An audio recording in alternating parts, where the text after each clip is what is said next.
मोदी का जो culture dress है, आप उनको मोस्टली उसी ड्रेस के अंदर देखते हैं, भगवा कलर और कुर्ता।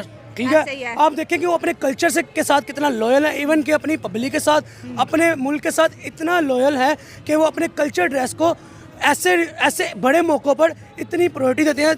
वर्ल्ड न्यूज़ के ऊपर, दुनिया के ऊपर ऐसा इंप्रेशन अपने कल्चर ड्रेस का डालते हैं कि दुनिया भी दंग रह जाती है। कोई कंट्री ना तो हमें सपोर्ट करती है, ना ही कोई हमारे मुल्क में विजिट के लिए आता है, इन्वेस्टर भी नहीं आता किसी मुल्क के, ना तो प्राइम मिनिस्टर आते हैं, ना ही प्रेसिडेंट आते हैं। और अगर हम बात करें इंडिया की, तो भाग भाग के हर बंदा इंडिया में जाने को तैयार है, इंडिया में इन्वेस्ट करने को तैयार है, लेकिन कोई पाकिस्तान की तरफ देखना भी पसंद नहीं करता। 7 या 2050 तक वो दुनिया की तीसरी बड़ी इकॉनमी बन जाएंगे जैसे वो ग्रो कर रहे हैं। मुझे तो लगता था इंडिया 32 में हो जाएगा, आप तो 47 कह रहे हैं। जैसे वो तरक्की कर रहा है दिन ब दिन, अब आप आईटी की देख लें कितना, मतलब। दोस्तों, इंडिया जो है उसने अपने रिपब्लिक डे को इंटरनेशनलाइज कर दिया और ज़्यादातर जो रिपब्लिक डे के जो चीफ गेस्ट हैं वो दुनिया के जो इम्पोर्टेंट लीडर्स होते हैं वो उनको रखता है। दोस्तों, भारत स्पेशल में आपका स्वागत है। 26 जनवरी पर प्रधानमंत्री मोदी की लाल किले में ग्रैंड एंट्री देख पाकिस्तानी मीडिया हैरान है। अब आज पूरे भारत देश में 26 जनवरी रविवार को 75वां गणतंत्र दिवस मनाया जा रहा है। इस मौके पर प्रधानमंत्री मोदी एक बार फिर अलग ही अंदाज में नजर आए। इस अवसर पर प्रधानमंत्री मोदी ने भूरे रंग के बंद गले के कोट के साथ केसरिया साफा पहना हुआ था। इसमें लाल और पीले रंग का संयोजन दिख रहा था। प्रधानमंत्री मोदी हर बार अलग अलग तरह के साफे में गणतंत्र दिवस के मौके पर दिखाई देते हैं। इस अवसर पर प्रधानमंत्री मोदी की ग्रैंड एंट्री देखने वाली थी। प्रधानमंत्री मोदी ने सबसे पहले राष्ट्रीय शहीद स्मारक पर जाकर देश पर जान न्यौछावर करने वाले शहीदों को श्रद्धांजलि दी। यहाँ वीर जवान ज्योति के सामने सेना की तरफ से बैंड के साथ पुष्पांजलि दी गई। प्रधानमंत्री मोदी ने इस गणतंत्र दिवस के मौके पर देशवासियों को शुभकामनाएं दी। उन्होंने कहा कि इस अवसर पर हम उन सभी महान लोगों को नमन करते हैं जिन्होंने हमारा संविधान बनाकर यह सुनिश्चित किया कि हमारी विकास यात्रा लोकतंत्र, गरिमा और एकता पर आधारित हो। अब भारत के 75वें गणतंत्र दिवस के अवसर पर इंडोनेशिया के राष्ट्रपति को मुख्य अतिथि के तौर पर बुलाया गया था और अब भारत का विशाल भव्य गणतंत्र दिवस का जश्न देख पाकिस्तानी मीडिया भी सख्ते में है। अच्छा, आप देखें नरेंद्र मोदी का जो कल्चर ड्रेस है, आप उनको मोस्टली उसी ड्रेस के अंदर देखते हैं, भगवा कलर और कुर्ता। ठीक है, आप देखें कि वो अपने कल्चर से के साथ कितना लॉयल है, इवन कि अपनी पब्लिक के साथ, अपने मुल्क के साथ इतना लॉयल है कि वो अपने कल्चर ड्रेस को ऐसे ऐसे बड़े मौक़ों पर इतनी प्रायोरिटी देते हैं। वर्ल्ड न्यूज़ के ऊपर, दुनिया के ऊपर ऐसा इंप्रेशन अपने कल्चर ड्रेस का डालते हैं कि दुनिया भी दंग रह जाती है। सबसे बड़ी बात मुझे उनके पर्सनैलिटी में जो अट्रैक्ट करती है वो ये है कि जब भी आप देखें, दिवाली हो, होली हो, कोई भी ऐसा बड़ा इवेंट हो, कोई भी ऐसा बड़ा इवेंट हो, इवन दो कि उनका इस्तकबाल किसी मुल्क के अंदर किया जा रहा हो, तो वो मोस्टली अपने कल्चर ड्रेस में नजर आते हैं, जो कि कुर्ता शलवार और भगवा कलर। आप देखें, इसके अलावा अगर वो कोई ड्रेस पहनते हैं तो उनके ऊपर वो जचता भी नहीं। वैसे ही मैंने देखा भी नहीं कुर्ते के अलावा, मोस्टली हमने देखा ही उनको अपने कल्चर ड्रेस में। इससे देखिए सबसे पहला बेनिफिट क्या होता है उनको कि उनके कल्चर की प्रमोशन है, किस्म की उनका कल्चर वर्ल्ड वाइड प्रमोट हो रहा है। सेकेंडली, अपने यहाँ से प्रूव हमें ये होता है पूरी दुनिया की न्यूज़ पे कि वो अपने मुल्क के साथ कितने लॉयल हैं, अपने मुल्क पे को कैसा सपोर्ट देते हैं, अपने मुल्क के कल्चर को कितना प्रमोट करते हैं। और सफेद कलर ज्यादातर पहनते हैं। सफेद तो वैसे भी पीस को प्रमोट करता है और भाईचारे को प्रमोट करता है, और साथ ही साथ इंसानियत को भी प्रमोट करता है। अब यहाँ पे मैं बहुत पहले करूँगा कि उनका ये जो रिपब्लिक डे, जिसके अंदर सबसे बड़ा पॉइंट कल्चर है, उनकी अचीवमेंट्स बाद में।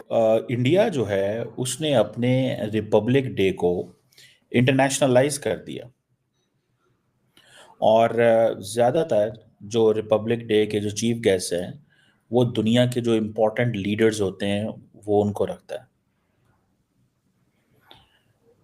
अब क्या रीजंस हैं जिसकी वजह से इंडिया ये सब करता है और क्यों करता है?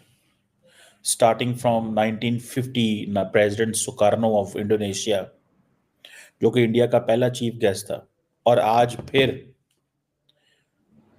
President Prabowo Subianto of Indonesia. उस वक्त इंडिया जो था वो बात करता था, जी हम तो कॉलोनियलिज्म के खिलाफ है, हम तो फ्रीडम स्ट्रगल के हामी हैं। और क्योंकि जो सुकार्नो था, he was also anti colonialist.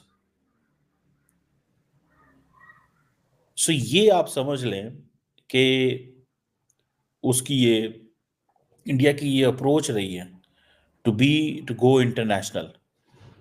हमारी जो अप्रोच है पाकिस्तान की वो बड़ी अजीब किस्म की है।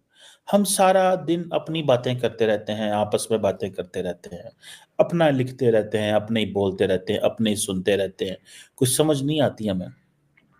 दुनिया की जो लीडरशिप है वो, या मीडिया है, या थिंक टैंक जो है, वो इंटरनेशनल इश्यूज की बात करते हैं, रीजन की बात करते हैं। हम सारा दिन अपने ही लगे रहते हैं, अडयाला जेल जा रहे हैं, अडयाला जेल से आ रहे हैं, फलां लीडर को मिल रहे हैं, कोई मतलब। हमारा मीडिया जब मजबूर होता है ना, मैं रात को वैसे ही खाना खाने लगा तो मैंने कहा जी लगाएं टीवी। एक ही स्क्रिप्ट था, 8 बजे की शो, तकरीबन आई थिंक 8 बजे का टाइम था या 7 बजे का टाइम था शायद। तो मैंने कहा जी लगाएं टीवी, तो तमाम चैनल्स के ऊपर एक ही बात हो रही थी, तमाम चैनल्स, कोई डिफरेंट बात नहीं हो रही थी, मतलब कोई चॉइस ही नहीं है। देन आ जाए इंडिया जो है, पाकिस्तान को भी, पाकिस्तान के गवर्नर जनरल को भी इंडिया ने चीफ गेस्ट बुलाया हुआ। मलिक गुलाम मोहम्मद 1955, वो पहले वो रिपब्लिक डे पे आए थे, और उस वक्त जारी बात है नेहरू साहब जो थे वो चाहते थे कि मामलात थोड़े ठंडे हों भारत और पाकिस्तान के बीच। ये उनकी एक कोशिश थी, एक तासुर था।